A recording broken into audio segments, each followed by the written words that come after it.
جلاش محشي بسبوسة ده اللي هنعمله النهاردة. هي طريقة مختلفة شوية وميكس غريب للجلاش والبسبوسة.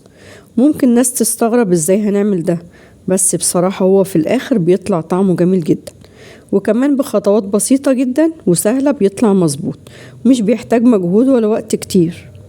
وهعرفك كل حاجة خطوة بخطوة عشان مش يقابلك أي مشكلة فيه، ويطلع معاكي مظبوط من أول مرة إن شاء الله. يلا بينا نشوف هنعمله ازاي مع أم عبد الله في البيت، أم عبد الله أتهوم. السلام عليكم ورحمة الله وبركاته.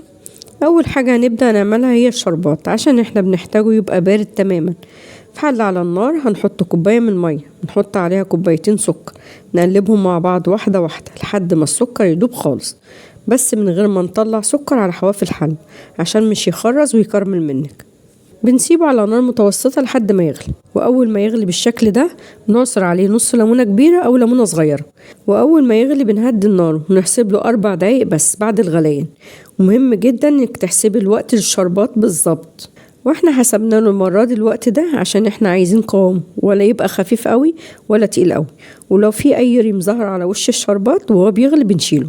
والشربات في العادي مش بيعمل ريم لو استخدمت سكر أبيض، لكن لو استخدمت سكر غامق بيعمل ريم في الحالة دي. تاني حاجة هنجهزها هي حشوة الجلاش. زي ما قلت لكم احنا هنحشي الجلاش بالبسبوسة. طب هنعمل كده ازاي؟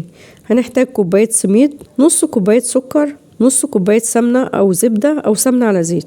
بنحط السمنة في طاسة لحد ما تسخن كويس جدا، ولو استخدمت زبدة ضيفي معاها معلقتين زيت عشان مش تتحرق منك. وأول ما تسخن بنحط فيها السميد ونقلبه في السمنة كويس. وما تقلقوش ان كمية السمنة دي ممكن تكون كتير، لان السميد هيشرب كل السمنة دي، ويمكن تحتاجي معلقة كمان زيادة زي ما انا احتاجت. بنخلي النار متوسطة ونقلب في السميد لحد ما يحمر، ولازم تاخدي بالك منه وتقلبي كويس من تحت لفوق عشان كله ياخد لون واحد بعد التسوية من غير ما يتحرق منك. أول ما السميد ما يتحمر بنحط عليه السكر وكوباية مية ونقلبهم مع بعض. بنسيب البسبوسة لحد ما تشرب المية اللي حطيناها، وهي أول ما بتشرب المية بتاعتها وتعمل فقاقيع زي كده بتبقى هي كده استوت، بس لازم تتأكدي إنها شربت كل المية اللي فيها. دي كده البسبوسة بعد ما استوت، واحنا نستخدمها وهي دافية شوية عشان نعرف نتحكم فيها، مش بنسيبها تبرد خالص. دي كده حشوة الجلاش اللي هنحشي بيها. طبعا انت تقدر تضيفي على الحشوة دي اي مكسرات انت حباها متوفرة عندك، او ممكن تضيفي زبيب وجوز هند، بس انا ما ضفتش حاجة خالص، اكتفيت بحشوة البسبوسة بس. معايا لفة من الجلاش 1.4 كيلو. طبعا انت تقدري تزودي الكمية او تقلليها براحتك. قبل ما نبدأ نحشي الجلاش هنجهز الصينية اللي هنعمل فيها الجلاش، ومقاس الصينية اللي معايا 30 في 40، وهي حلوة أوي كمية الجلاش دي. لو عملت كمية أقل استخدمي صينية أصغر.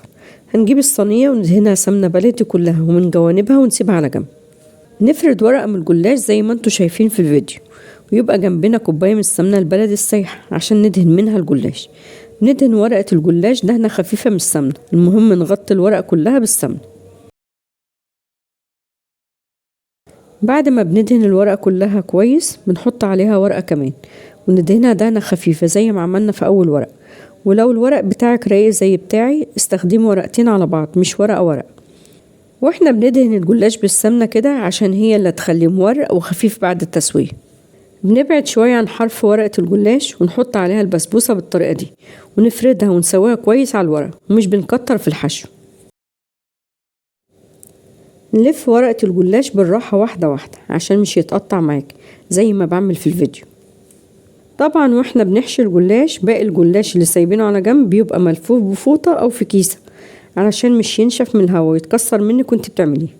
خدي بالك ان انت وانت بتعملي الطريقة دي لازم تستخدمي جلاش طازة عشان يبقى اللف سهل معاكي ومش يتكسر برضه. بنعمل كل الكمية بنفس الطريقة، واحنا بنشكل الجلاش وبنحطه في الصينية لازم برضو يبقى متغطي هو كمان عشان مش ينشف على ما نخلص باقي الكمية، وعشان نعرف نقطعه بسهولة من غير ما يتكسر معانا. دي كمية الجلاش بعد ما خلصتها تشكيل. دلوقتي هنقطع الجلاش، وانا هقطعه لقطع صغيرة، لكن لو انت عايزة تعملي صوابع جلاش كبيرة براحتك خالص. وخدي بالك وانت بتقطعي الجلاش انك تقطعي بسكينة حامية عشان مش يتبهدل منك ويطلع شكله جميل بعد التسوية. بعد ما بنقطع كل كمية الجلاش بندهنه بالسمنة مرة تانية، ومش تخافي انك تزودي في السمنة وانت بتدهني، لان هو كده كده بياخد كفايته من السمنة والباقي بيفضل في الصينية. والافضل انك تدهني بزيادة عشان الجلاش يطلع حلو ومورق بعد التسوية ومش يبقى مجلد في الاخر. قبل ما ندخله الفرن لازم نسخن الفرن على 180 درجة لمدة 10 دقايق. بندخل صينية الجلاش على الشبكة في الرف الأوسط، بنسيبه في الفرن من 15 ل 20 دقيقة لحد ما تلاقوا إنه بدأ يحمر من تحت. نطفي الفرن ونشغل الشواية ونسيبه تحت الشواية مع تدوير الصينية لمدة 5 دقايق لحد ما ياخد لون تحمير حلو في الصينية كلها. بنخرج الصينية من الفرن، ولو في بواقي سمنة زيادة بنصفيها. نحط الشربات البارد على الجلاش على طول وهو ساخن كده. لو حباه يبقى مقرمش بنسيبه يشرب شرباته براحته من غير ما نغطيه، لكن لو بتحبيه يبقى طري بنسيبه يشرب الشربات براحته بس بنغطيه. اتأكدي وانت بتسوي الجلاش يبقى محمر كويس من تحت وكمان من الوش، وتحمريه بزيادة لان هو كده كده لونه بيفتح بعد ما بتسيبيه تاني يوم. وده الجلاش بعد ما خلص، ما شاء الله طالع لونه وطعمه جميل جدا، ما فيهوش ولا غلطة، وهيبقى حلو قوي بجد لما تقدميه في العزومات. وكمان الناس اللي بتحب البسبوسة والجلاش هيحبوا الميكس ده مع بعضه جدا، لانه بيطلع دايب ومقرمش وتسويته مظبوط على الاخر. لو عجبكم الفيديو النهاردة والوصفة عجبتكم ما تنسوش اللايك على الفيديو وتقولوا رأيكم في التعليقات، وما تنسوش تشتركوا في القناة عشان يوصل لكم باقي فيديوهات رمضان. واشوفكم في وصفة جديدة سهلة وسريعة ان شاء الله.